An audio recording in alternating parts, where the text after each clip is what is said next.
Welcome guys, in the swing studio here at Barra Golf Club. Review time. This time I've got the Callaway Great Big Bertha Driver in my hands here, which we're going to just have a little test, a little hit on the GC2, give you a little bit of feedback on maybe looks, performance, and maybe see if this is a sort of club that you might want to go out there and test yourself and be fitted for and maybe have a go with. It's fairly new out on the market. They launched just before Christmas. Obviously this is current for 2016.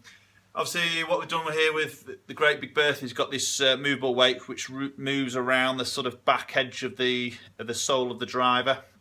So like what other brands out there do in terms of movable technology, weight technology should I say, this helps you to shift the CG in the head so it moves it maybe a little bit more toe orientated or heel orientated. Again, they put these lovely words of draw on there to make it maybe a bit easier for the consumer to understand. How much that actually helps is minimal, I would maybe say. Obviously consistency of the ball strike would override that, I would always say as well. So again, this is really will show the importance of getting fit for these sort of golf clubs nowadays. Obviously you've got neck sleeve on there, which Callaway have done in the last few sort of models, so that can change the loft angle, which I think is good. Also change a little bit of face angle as to where it points, which I think helps a little bit more as well. Great looking driver. You've got this sort of weighted port here which is fixed, which you can see is a little bit closer to the face here, so that's going to help CG go more forward in the face, a little bit lower. That helps to increase a little bit of ball speed. You've got your arm auto technology, which they've done in the previous models here, which is just on there, which helps with a little bit of flexing of the face, keeping ball speeds up across the face when you do miss the centre. So great looking drive. It's like a matte sort of finish, which looks very stealth-like looking. It's a very sort of classic shape as you sort of sit it down behind the golf ball. It's a very sort of simple looking golf club, and I think will appeal to a lot of golfers out there who, you know, again looking at other brands, some are very differently shaped, different on the colours, a bit wacky, very traditional. I think as I sit that down behind the golf ball, it's just very simple. It sits very square to me. Obviously I've got this in a neutral and square setting position here, so it is nice. It just sits lovely. It's quite a biggish sort of head. Obviously it's a 460 there, but doesn't look massive. You know, this 460cc is cubic capacity, so that can be in different ways as the manufacturers can stretch the club out in different ways. So some look bigger than others, but that doesn't look huge there. I like that matte finish on it. I think that is nice. You've just got the small little Callaway little V sign on the top of the head here, which is just helps a little bit of ball alignment on the face, which is quite subtle but does help. Okay, I'm just going to hit a few shots here. I've got this fitted with a Speed 665 Evolution shaft here, which is, try and get that up in here so you can see this. It's one of Callaway's sort of stock or should I say sort of upgrade shaft, but the free of charge upgrades. They've got quite a few shaft options now which aren't chargeable.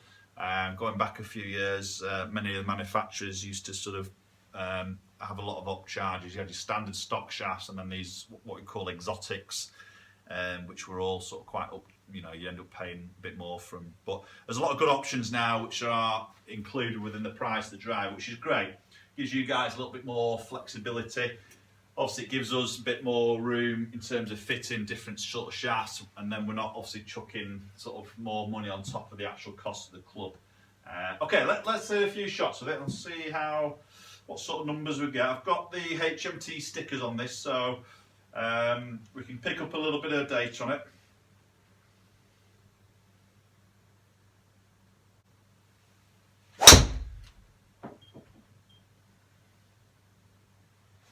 That's a pretty good strike.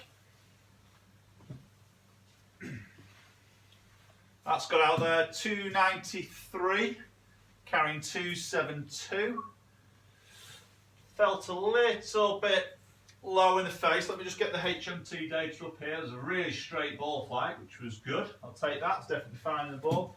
The fairway, sorry. Yeah, not a bad strike there. Just a touch low middle. Pretty decent number there. Not a bad smash factor there.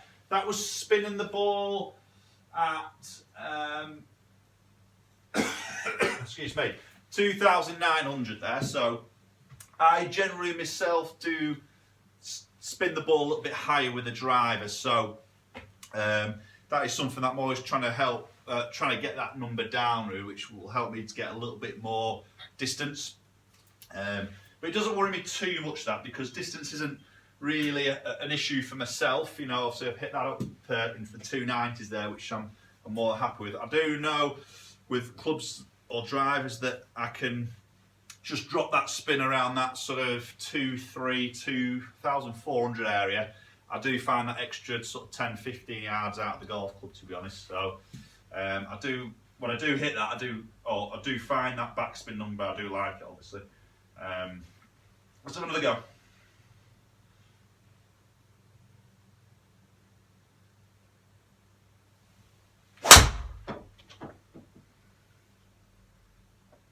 Okay, a little bit toey that. Just moved off a little bit right of target. Yeah, 300 on the nose there. That was pretty good. Spin at 2-3. So there we go. Maybe a bit of an example. I didn't quite middle that. Hit that bit more sort of toe side, which with a bit of gear effects helps just drag that bit of spin off. Excuse me. Which has actually helped me to find a little bit more yardage there. Does look good behind the ball. I like the look of this. It's a good driver.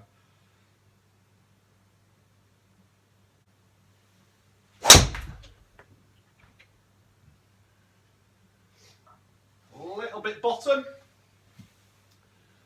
but it's finding that fairway. Just lost a little, well, 293, not too much there. Spin at 2.8. That's pretty good for me. Just running out of T-pegs here. Sorry, excuse me. Yeah, so I like that. I could quite easily, you know, game that out on the golf course. It's got, I like the look of it. Feels very sort of solid, and I'm getting some pretty good numbers there. And that's getting me up around that sort of 290 to 300 area. Okay, I'm just going to try and give this one a little bit more here. Let's see if we can squeeze a bit more out of it.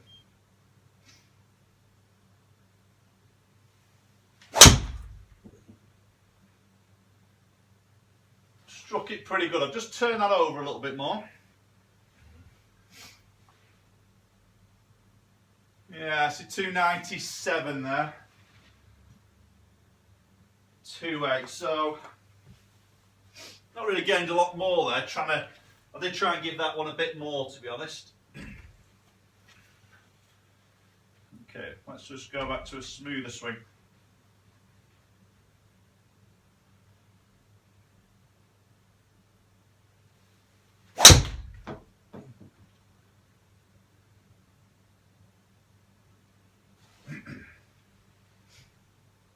Yeah, that was a little bit bottom again, but 285, fairly straight. I'll take that all day long, to be honest.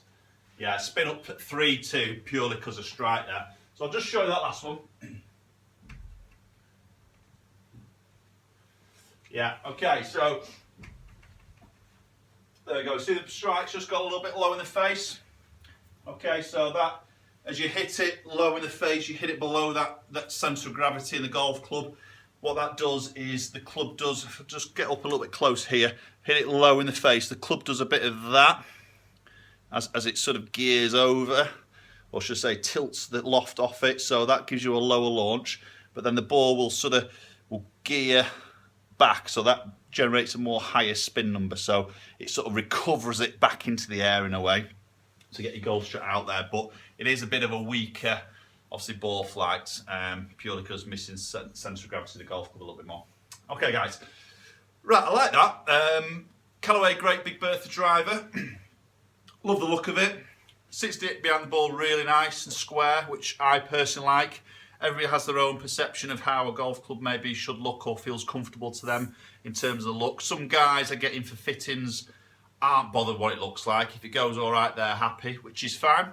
Some guys are a little bit more particular on look, and I can tell the ones that feel comfortable with a drive when I put it in the hands, because they'll find the middle of the club generally a little bit more consistent, which, as we've just proved there, will change your numbers on your spin, etc.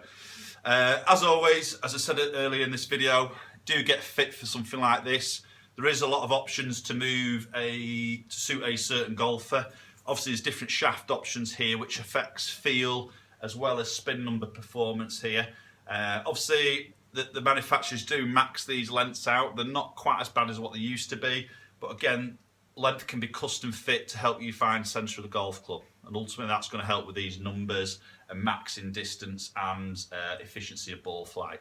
Okay, so if you do want to have a go, do get fit on the launch monitor, get some numbers. It's well worth doing. Okay, guys, Callaway Great Big Bertha Driver, like it. It's a nice drive that could well go in the bag for a round or two if I ever get out on the golf course and it ever stops raining. Okay, guys, thanks for watching. Please subscribe, and we'll hopefully see you all very soon.